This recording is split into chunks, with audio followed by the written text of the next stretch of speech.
So you gotta remove your wheel.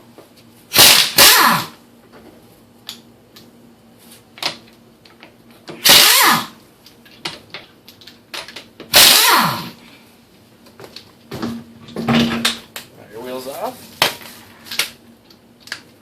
So here's where the problem lies in pushing. We got bad brakes and calipers. Got a rotor that's lunged up. So we need to replace rotor, brakes, caliper, and wheel bearings. So the most common version of disc brakes is you just got the rotor, a caliper mount, and the caliper itself. There's two slides right here that hold the actual caliper to the caliper mount. And the caliper mount will also have to be removed to get the rotor off to change that out. Whenever you're doing your disc brakes, it's recommended to either get the rotor turned, or if it's got too much to run out, replace the rotor. So we're going to remove the caliper right now. This particular car is a 13mm bolt to remove the slide. And sometimes they will come out like this, other times they will spin. If they do spin, put the appropriate size wrench on the slide. This one's got two notches in it, and you just, again, these are coming out. Oh, and as you see, the slide is starting to turn. I'll show you that. Move right here. See all the nut head wrench on there, and remove the bolt. So now we have to physically take caliper off, and it's been on there a while. It's pressed down. Well, so right now we're gonna just pry it off with a small pry bar.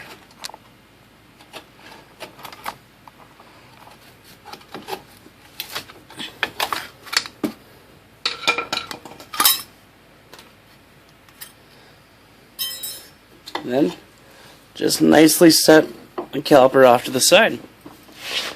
Now you have your brake pads right here, which you could relatively go and do a pad slap. It's got a little bit of bite left to them, but the other side was gone. A regular ratchet will work.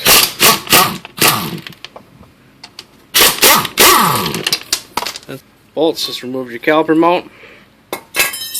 Then your rotor. Alright, so we removed the brake caliper and the rotor assembly and everything. So now we're going to get this axle nut off and unbolt the bearing and get your wiring undone. So use your appropriate socket, get it on there. Suggest using an impact. If you do not have an impact, do it while the car is on the ground, or you can use a pry bar in between the studs, tighten it down. Same way I torque them down.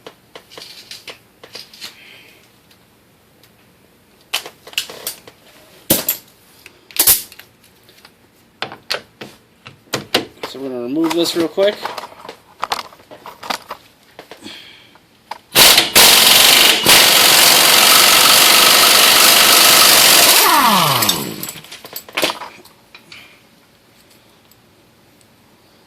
There's your axle nut. Push out with a little force, but this one's a little stubborn. I'm just using my air hammer, give it a little persuasion.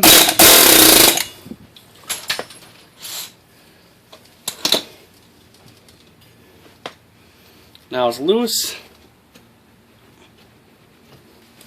Now we should be able to remove the bearing.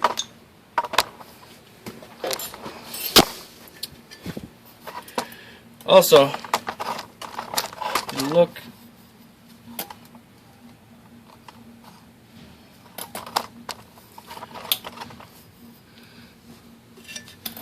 gonna undo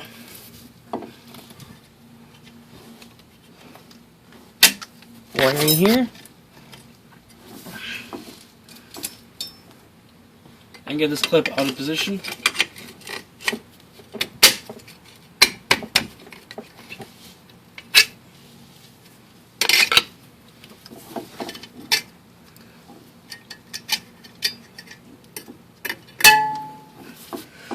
So now, clip is out. That's where a 13mm swivel socket comes in handy. We're going to remove the 3 nuts or bolts on the back side.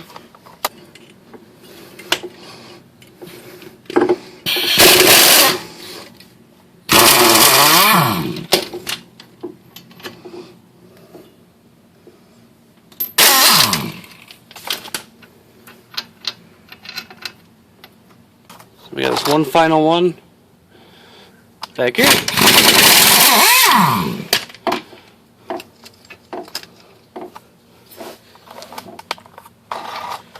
So then, pull the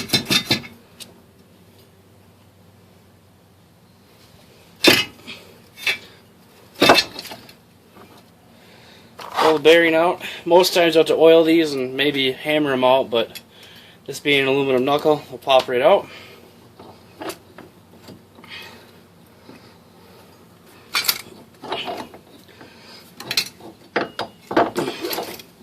Just gotta get that stubborn connector through, and it pops out.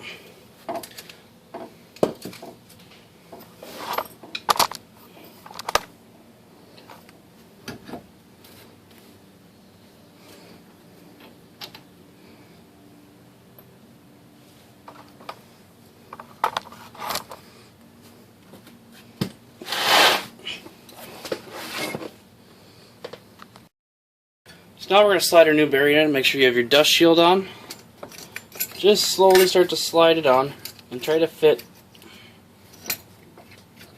if you can, slide the axle on through the knuckle.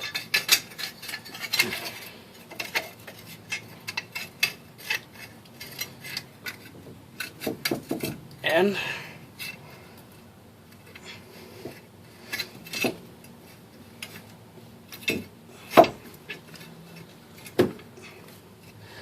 get your splines on there.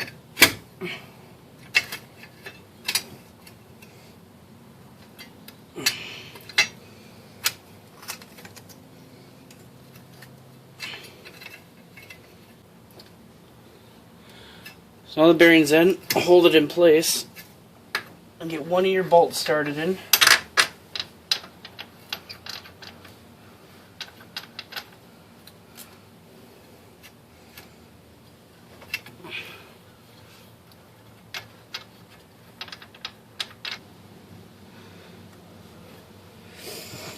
And then one bolt, we'll hold it in, put in the rest.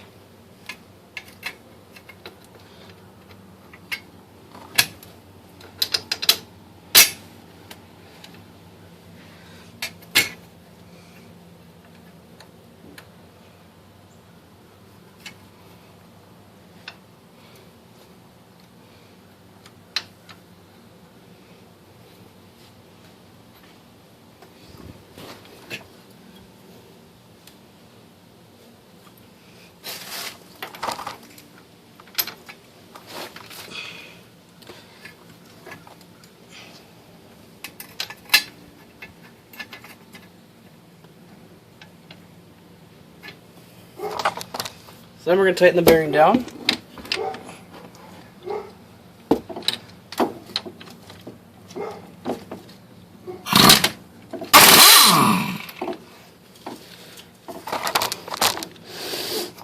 Last one.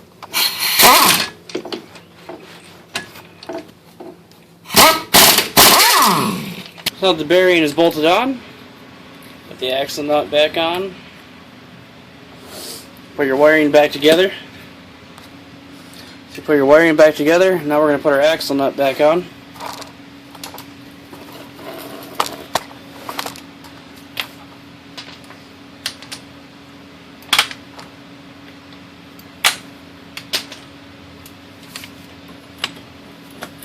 I'm using an impact, but I'm not going to hammer it on. I'm just getting the nut cinched up to the axle.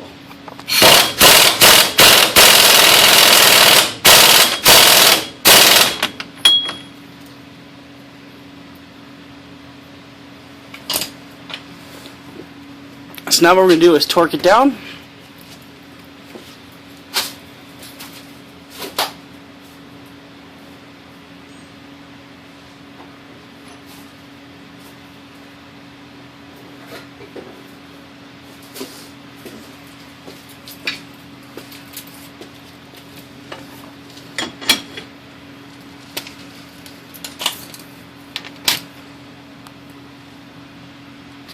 So use a pry bar. It'll spin the bearing, but eventually it'll lock against the ground.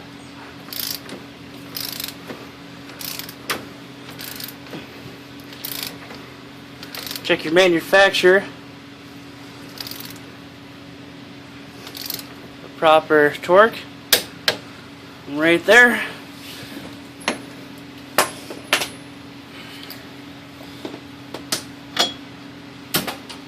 Your wheel bearing is installed. Now just reconnect your brake system and you're ready to go. So now we're going to put our new rotor on.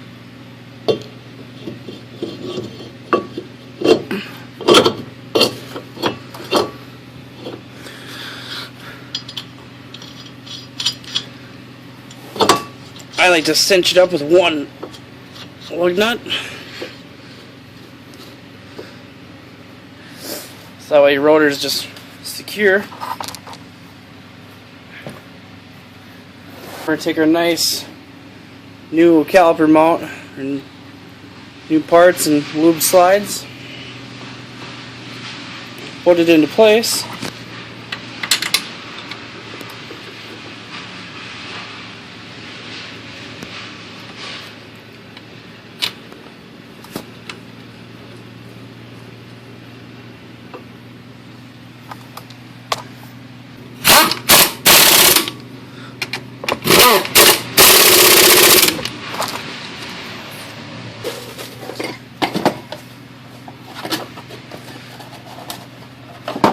What we gotta do is put our new pads in.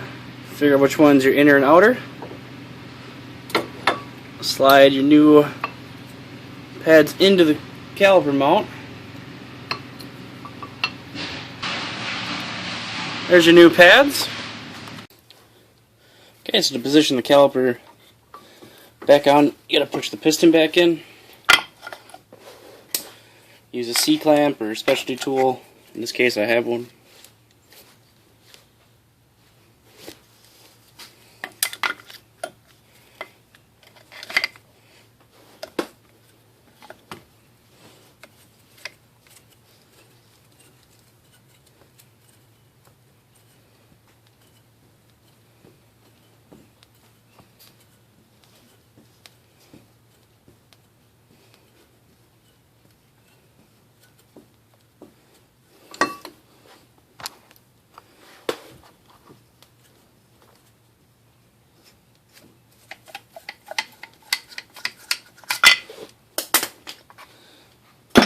Now your caliper's pushed back in so you can position it. Okay, now with your caliper pushed in, you can position it over the new pads.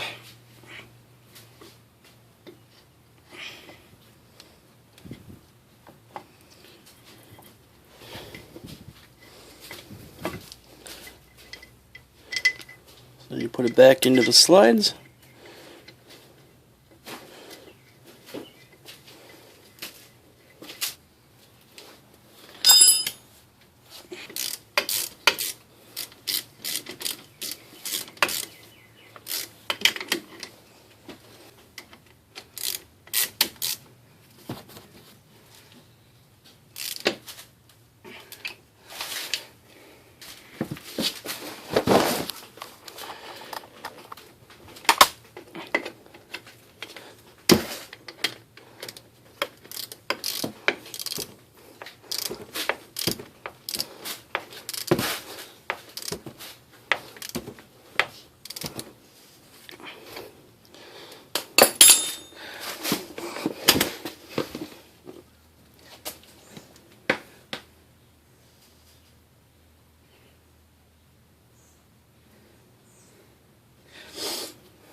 Okay, now your brakes are successfully installed.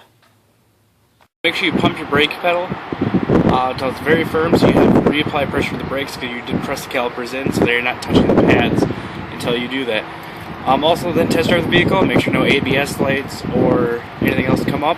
If you do, you might have forgot to plug in the sensor. It could be the sign of a faulty bearing. You might need to return it and do the process all over again. And just always test drive it to make sure everything's good. Thanks for watching Joe the Auto Guy. Please like and subscribe if you haven't already. You can also check me out on Facebook. My email is down below, and I'm on Twitter now too. Thanks for watching. Hope this helped you. Have a great day.